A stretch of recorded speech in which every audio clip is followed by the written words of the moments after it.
is not a gimmick. Vision boards are very real. You have to understand all successful people have them. You're not going to get everywhere you want in life without having them in front of you.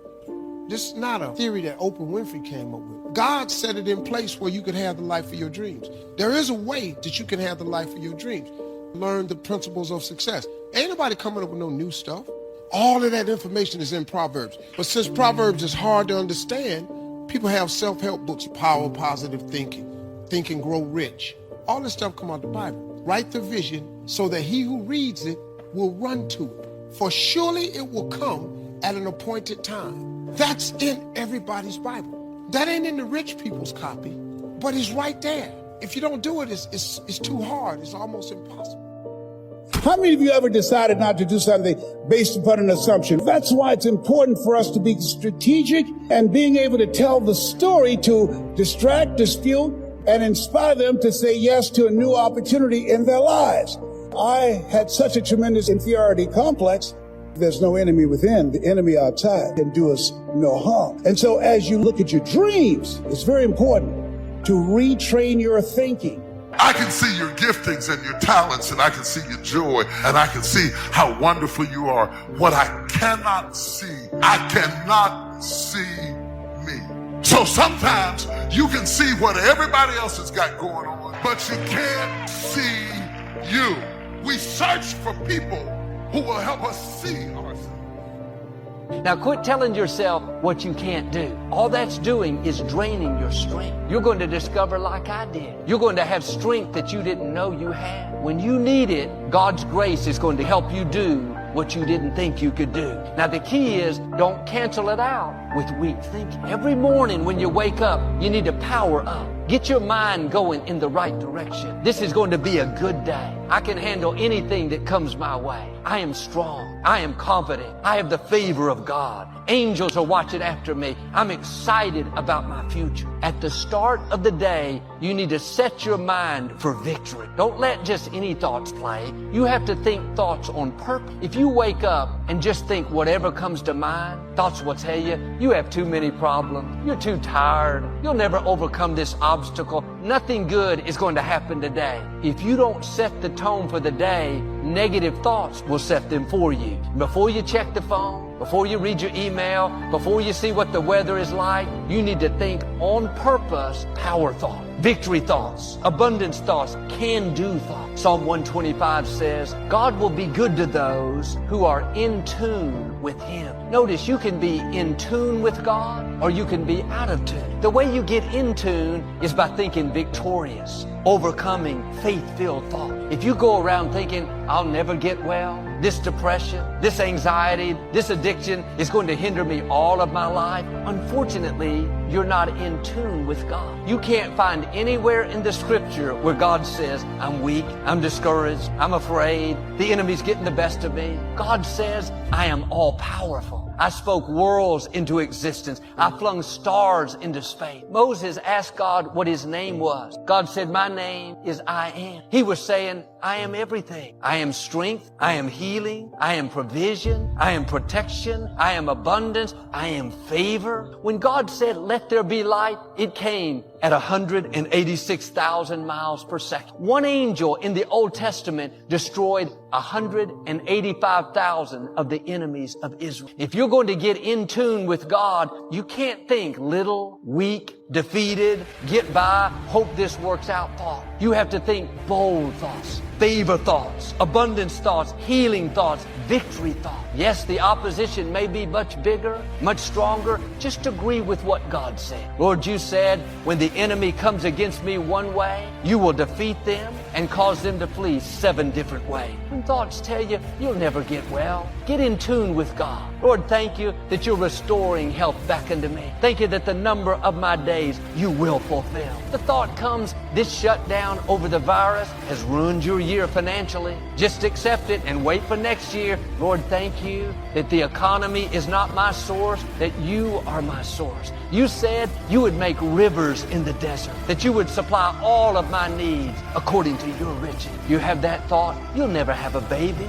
You heard the experts, it's not possible. Father, you said what's impossible with people is possible with you. You said you'd make the barren woman a happy mother of children. So Father, thank you that my baby is on the way. The way to get in tune with God is to think what He says about you. Not what you feel, not what the experts say, not what the economy says, but what the Most High God has spoken over you. The scripture says, whose report will you believe? What the 10 spies are saying? The negative report? Telling you what you can't do? How it's too tough? Or what Joshua and Caleb are saying? How you are well able. When my father went to be with the Lord and I stepped up to pastor the church, every thought told me that I couldn't do it, that I wasn't qualified, didn't have the training, I was too quiet. If I would have believed that report, I would have missed my destiny. That's why the scripture says, be careful what you think. It gives us a warning. Your thoughts are setting the limits for your life. All that came to my mind were fearful, intimidating, negative thoughts. I did what I'm asking you to do. I didn't just think those thoughts because they showed up. I didn't dwell on them and think they were the truth. I tuned them out and got in tune with God. On purpose, I thought I can do all things through Christ. I am strong in the Lord. I've been raised up for such a time as this. Father, thank you that I'm equipped, empowered, and anointed. Thoughts told me, nobody's going to listen to you, Joel. You don't have anything to say. Instead of believing those lies, I said, Father, thank you that your favor is causing me to stand out. That people are going to like me. They're going to be drawn to me. When they turn me on, they can't turn me off. If I had not got in tune with God and thought these power thoughts, I wouldn't be here. When Adam and Eve were in the Garden of Eden, they ate the forbidden fruit that God told them not to eat. Then they ran and hid. God came looking for them, said, Adam, where are you? Adam said, we're hiding because we're naked. God said, Adam, who told you you were naked? God knew the enemy had been talking to them. God is saying to you, who told you you're not qualified? Who told you you've made too many mistakes? Who told you that you come from the wrong family, that you'll never be successful? Those are the wrong voices. You need to tune that out and get in tune with God. When thoughts tell you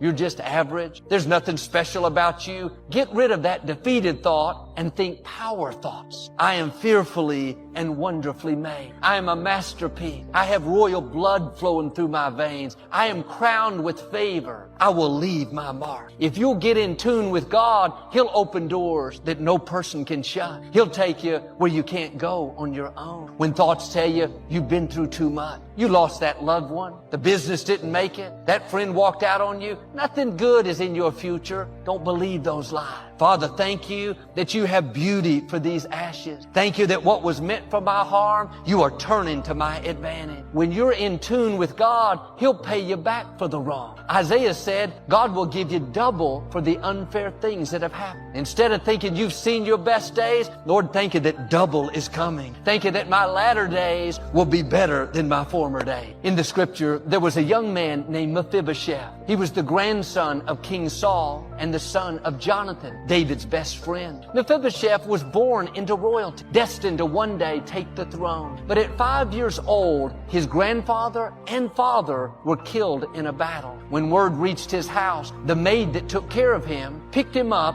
and took off running, afraid that the enemy army was going to come after them. In her haste, she accidentally tripped and dropped Mephibosheth. Both of his legs were broken. He became crippled.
for life. Sometimes well-meaning people can drop you. This nurse had good intention. She was trying to help him, but she dropped him. Years passed. Mephibosheth ended up living in exile in a city called Lodabar. It was one of the poorest, most rundown cities of that day. The name Lodabar means without pasture. It had no greenery, no place to grow crops. It was like a wasteland. Here Mephibosheth was the grandson of the king. He had royalty in his blood, but he was living in the slums, barely surviving. One day, King David was thinking about his friend Jonathan. He asked his men if there were any of his relatives still alive so he could be good to them. David's men went out and searched through the slums of Lodabar and finally found Mephibosheth. Now he was a grown man. They had to carry him back to the palace. I'm sure Mephibosheth was afraid, thinking David was going to pay him back for his grandfather, King Saul, trying to kill him. But it was just the opposite. David was incredibly kind to him. He said, from now on, you're going to live in the palace with me. Every night,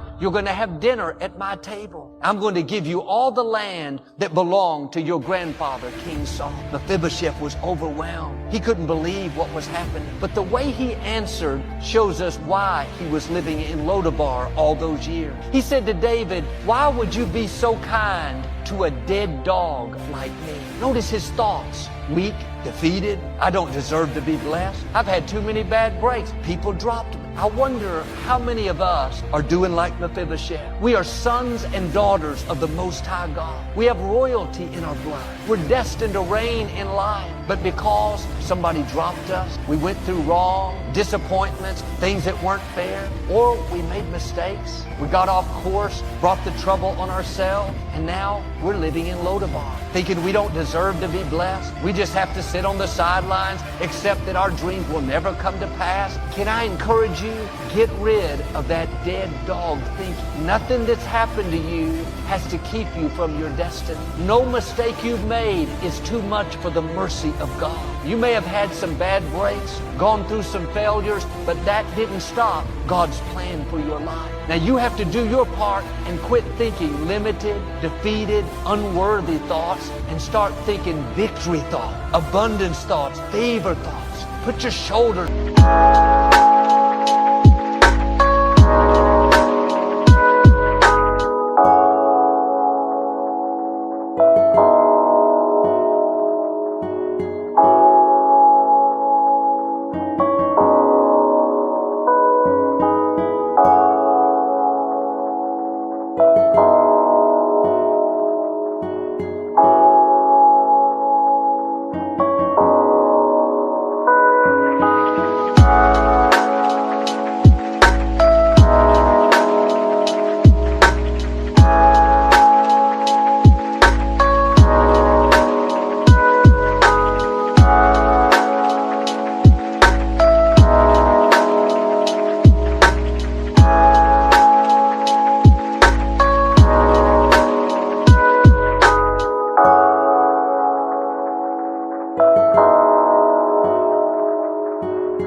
Hold your head up high and remember who you are and whose you are. A child of the Most High. Get in tune with Him. Like David's men went searching through Lodabar, God is looking for you today. He's saying, I'm about to do a new thing. I'm about to pay you back for the wrongs. I'm about to open new doors, turn negative situations around. You're going to be amazed at the goodness of God. I'm asking you to pay attention to what you're thinking. You are drawing in what you're constantly dwelling on. Your thoughts are running your life. Is what you're thinking about what you want? Are you thinking weak, defeated, I can't do it thoughts? Or are you thinking power thoughts? I am well able. God is fighting my battles. Something good is in my future. Don't be like the 10 spies. The 80% that are negative, stand out in the crowd. Be a Joshua. Be a Caleb and think victory thought. If you'll do this, I believe and declare, like God did for them, you're going to make it into your promised land. You're going to see God show out in your life. Like Mephibosheth, everything you've lost, God is about to restore. The health, the finances, the dreams, they're going to come looking for you